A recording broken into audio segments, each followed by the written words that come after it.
Денеска Либерално-демократската партија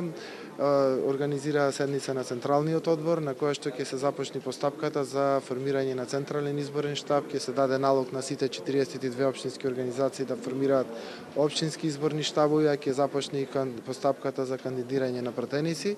На денешната седница гости ќе ни бидат представници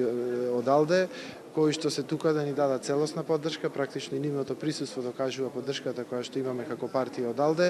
Ќе разговараме за новата методологија која што се бара за проширување од страна на Европската унија, да ни ја представат лично, бидејќи покрај партиските интереси, најважни ни се државните интереси, како партијата да се позиционира и да заземи став во врска со најновите предлози кои што доаѓаат од Европската унија, и за таа намера имаме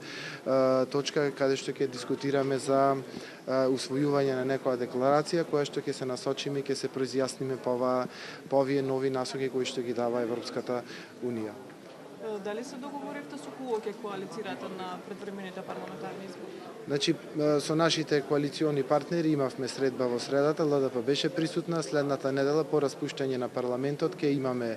преговори, ние предпочитаме да ја задржиме коалицијата, тоа е планот А, и се надеваме дека ќе има позитивен исход тие разговори, доколку не излези нешто, евентуално да немаме договор, ние затоа сакаме да бидеме спремни за самостоен настап или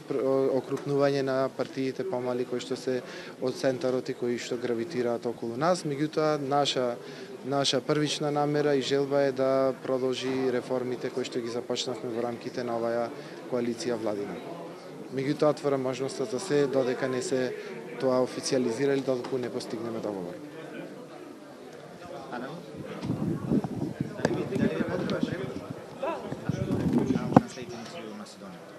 Okay. Obviously, the ALDE party has always supported the idea of starting the succession talks, and we strongly support also the new methodology that has been suggested by the Commission. And the best outcome would be to start these talks soon, and the first possible occasion for that would be to decide on that in March. Од АЛДЕ партијата ние се залагаме цврсто и одлучно за започнување на преговорите за членство во Европската унија, и како партија, Европска партија, ја поздравуваме новата методологија која што беше предложена од комисијата оваа недела за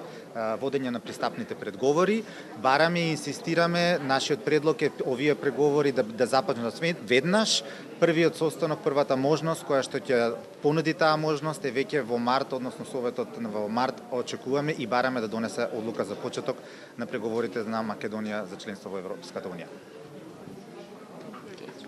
Роман Јакиć, председател на либералите од југоисточна Европа. Ja bih samo hteo reći da kao predsjednik mreže liberalnih stranaka iz regije, da sam vrlo veseo da je komisija u sredu objavila novu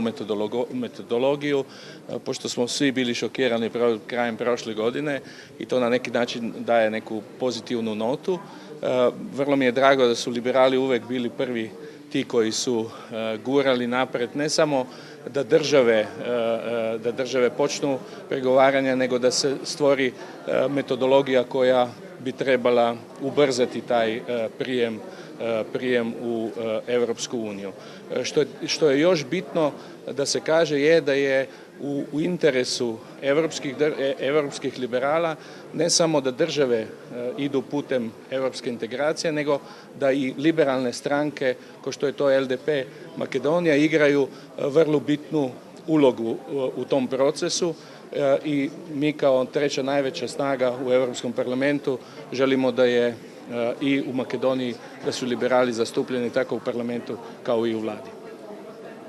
Pretpostavljam ne treba prevod. Jovan Jovanović, pratеник по Собранието на Република Србија и лидер на граѓанската платформа. Pre svega, želeo bih da izrazim veliko zadovoljstvo što sam danas u Skoplju sa našim prijateljima iz liberalne porodice, iz Liberalno-demokratske partije, i kada je reč o ovoj novoj metodologiji koja je predložena prošle nedelje, a svi smo imali priliku da prisustvujemo tom predstavljanju prošle nedelje u Briselu, ono što bih hteo da istaknem da smo i mi kao deo liberalne porodice, nekoliko partija i političkih organizacija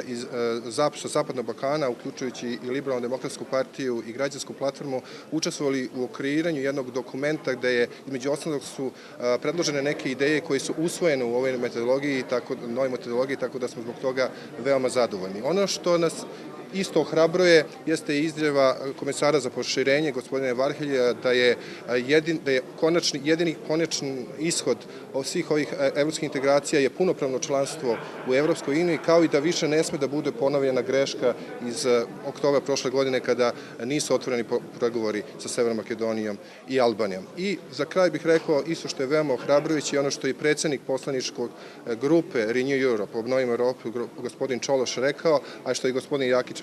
prethodno napomenuo, jeste da podrška ove poslaničke grupe ne ide samo ubrzanom približavanju država Zapadnog Balkana, samim tim i Severne Makedonije, Evropskoj uniji, već i liberalnim snagama i partijama u tim zemljama, jer kao što je iskustvo pokazalo do sada, takve partije su i u zemljama koje su prethodno priključile se Evropskoj uniji bile šampioni evropske integracije u tim državama. Благодарам и само да напомнам дека денешната средба на Централниот одбор на Либерално-демократската партија има исклучително значење затоа што се обидуваме овој нов момент кој што се создава со предлагањето на методологијата да го искористиме како позитивен елемент за национално обединување. Односно, ќе разговараме денеска за методологијата. Нашите колеги од Европа ќе ги представат своите размислувања зошто мислат дека тоа е позитивно, какви се аспектите. Меѓутоа, очекуваме и Либерално-демократската партија да разгледа можност за предлагање на декларација која што Собранието на државата ќе ја усвои пред самото распуштање. Односно, сакаме распуштањето на Собранието и распишувањето на парламентарните избори да завршат со една позитивна порака кон граѓаните, но и кон партнерите во Европската унија дека сме подготвени и имаме желба како нација наредниот собраниски состав да ги заокружи законските одредби кои што би ја одвеле Република Северна Македонија во полноправно членство во Европската унија. Таа декларација, доколку Централниот одбор денеска ја усвои, ќе ја понудиме, се разбира, прво на коалиционите партнери за усвојување, односно за поддршка, а во понеделник ќе побараме поддршка и од другите парламентарни партии со надеж дека Собранието пред да ја донесе одлуката за распуштање ќе ја усвои оваа декларација и ќе даде поттик и на изборната кампања, но и на пратениците кои што ќе бидат избрани во наредниот собраниски состав да му се посветат на проширувањето како главен национален приоритет. Господине Киријас, вашето име беше спомнато во оние кандидати за амбасадори со двојно државјанство. До каде е целата процедура? Законот за надворешни работи е прилично јасен. Дури тој закон на сила треба да се почитува целосно.